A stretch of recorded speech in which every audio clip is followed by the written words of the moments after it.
तो hello and नमस्कार दोस्तों, स्वागत है आप सभी का एक और नए वीडियो लेक्चर में। दोस्तों आज हम संयोजकता कुछ मोस्ट इम्पोर्टेंट टॉपिक हैं जो कि एटॉमिक स्ट्रक्चर चैप्टर के लिए बहुत ही ज़्यादा ज़रूरतमंद है, तो हम उन पर चर्चा करेंगे। ठीक है, तो सबसे पहले हम बात करते हैं संयोजकता। किसी तत्व के बाह्यतम कोश में उपस्थित इलेक्ट्रॉनों की संख्या को उस तत्व की संयोजकता कहते हैं। ठीक है, संयोजकता 0 से 4 तक बढ़कर 4 से 0 तक क्रमशः घटती है। ठीक है, ये बात है। अब टाइटेनियम एक तत्व है जिसकी संयोजकता +4 होती है। इसका जो भी इलेक्ट्रॉन का जो वितरण है वो लिख रखा है मैंने कोशों में किस प्रकार से होता है। 2, 8, 18, 32 पढ़ा होगा आपने, वही। ठीक है, वही है। अब तत्व निरूपण किस प्रकार से होता है, तो किसी तत्व के बाईं तरफ नीचे की ओर उसका परमाणु क्रमांक लिखने पर तथा ऊपर की ओर परमाणु भार लिखा जाता है, यही तत्व का निरूपण कहलाता है। जैसे कि मैंने कैल्शियम का करके दिखा रखा है। ठीक है, समस्थानिक। अब देखिए ये चीज़ जो है ये बहुत ज़्यादा इम्पोर्टेंट है कि समस्थानिक क्या होते हैं। ठीक है, ये कई मतलब ऐसा समझ लीजिए कि एग्जाम में ये ज़्यादातर पूछे ही जाते हैं कि समस्थानिक संभारिक, इनके गुण, इनकी विशेषताएं, इनके उपयोग, बहुत ही सारी चीज़ें हैं जो पूछी जाती हैं हमसे।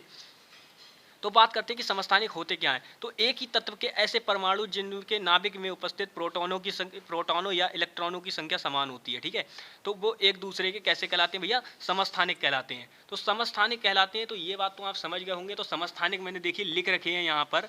देखिए एग्जाम्पल लिया है मैंने 1s1, 1s2, 1s3, जो कि होता है हमारा प्रोटियम, ड्यूटियम और ट्राइटियम।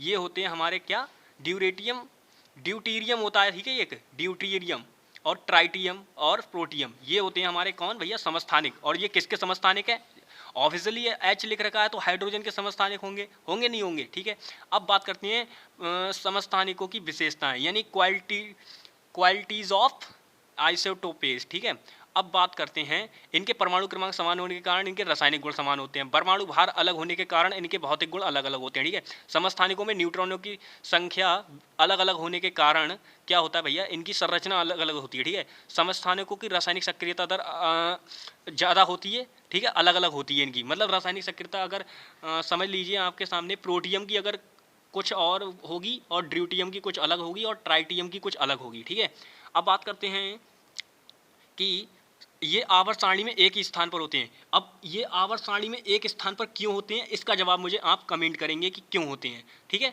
अब बात करते हैं नेक्स्ट चीज पर हम आते हैं भैया, संभारिक। संभारिक क्या होता है, आइसोबार। तो भिन्न भिन्न तत्वों के ऐसे परमाणु जिनके नाभिक में उपस्थित प्रोटॉनों तथा न्यूट्रॉनों की संख्या का योग, अर्थात हम कह सकते हैं कि परमाणु भार समान होता है लेकिन परमाणु क्रमांक अलग अलग होता है, एक दूसरे के संभारिक कहलाते हैं। इस परिभाषा को मैंने थोड़ा डिटेल में लिखा था, इसीलिए आप थोड़ा कंफ्यूज हो रहे होंगे, लेकिन ये एकदम ठीक है, कोई दिक्कत नहीं है। ठीक है, नेक्स्ट है, तो ये एक दूसरे के क्या कहलाते हैं भैया, संभारिक कहलाते हैं।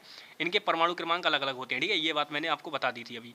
तो जैसा कि मैंने एग्जांपल ले रखा है ऑर्गन, जिसका भैया परमाणु क्रमांक 18 है और परमाणु भार 40 है। ऐसी कैल्शियम है हमारा जिसका परमाणु क्रमांक 20 तथा परमाणु भार 40 होता है। तो ये एक दूसरे के कैसे हुए भैया, संभारिक हुए। ठीक है, अब इनके भी गुण देख लीजिए आप, संभारिकों के गुण।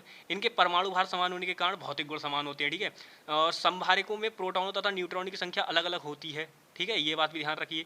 अब क्या होता है, इनमें इनका परमाणु क्रमांक अलग होने के कारण रासायनिक गुण भिन्न भिन्न होते हैं या अलग अलग होते हैं, आप कुछ भी लिख सकते हैं। ठीक है, आवर्त सारणी में इनका अलग स्थान होता है, क्यों होता है ये बात भी आप मुझे कमेंट करके बताएंगे कि जो संभारिक होते हैं इनका आवर्त सारणी में अलग स्थान क्यों होता है। ठीक है, तो अब बात करते हैं किसी तत्व में के बीटा कण उत्सर्जन से संभारिक उत्पन्न होते हैं। ठीक है, ये बात भी आप ध्यान से नोट कर लीजिएगा। अब नेक्स्ट है समन्यूट्रॉनिक तत्व कौन से होते हैं। ठीक है, तो भिन्न भिन्न तत्वों के ऐसे परमाणु, ठीक है, या वे तत्व जिनके परमाणुओं में न्यूट्रॉनों की संख्या समान होती है, एक दूसरे के समन्यूट्रॉनिक कहलाते हैं। इसकी 3-4 डेफिनेशंस हैं, 2 मैं आपको बता देता हूं और आप किसी भी तरीके से लिख सकते हैं जो आपको सरल लगे।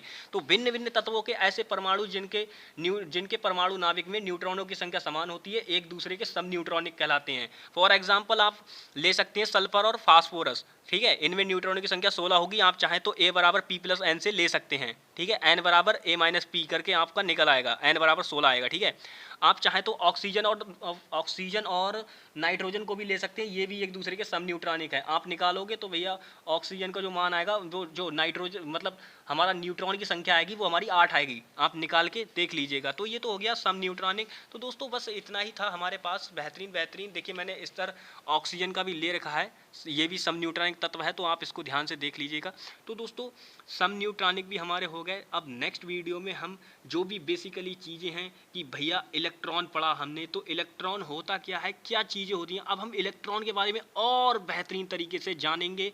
तो जानने के लिए बने रहिएगा हमारे यूट्यूब चैनल पूजनीय स्टडी के साथ। मिलेंगे नेक्स्ट वीडियो में, तब तक के लिए bye bye, take care and जय हिंद।